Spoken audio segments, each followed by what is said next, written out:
Hello everyone, welcome to Workstatus. In this video, we are going to understand the Kanban style representation of the project.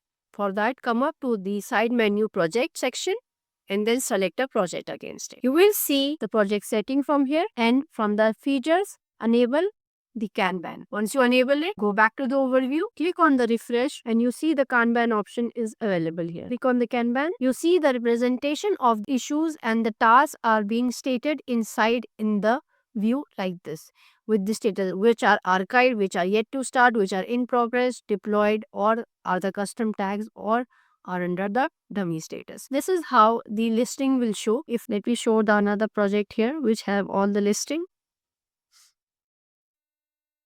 Click on the Kanban, you will see the all of the issues which are available under a specific status are listed here. Whatever issues are to start section, in progress, invalid, need help, ready for deployment, or deployed section. You can click on this arrow button to expand it. You can click on the add task button to make a new task under the same category.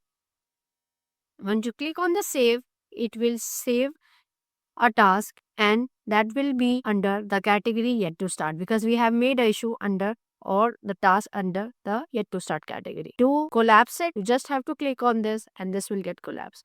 To have the issue, to expand it, click on the arrow button to expand. Now let's just see that how we can drag and drop the issue from different status to different one. This is the issue that we have made. Now we wish to put it from yet to start to in progress. We click on this 4-6 dot and we will drag it to the in progress section. We see the to do has been updated successfully. Now this to do, the task, is under the in progress section.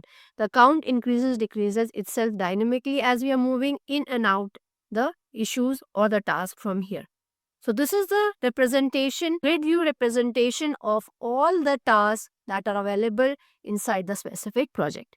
Thank you.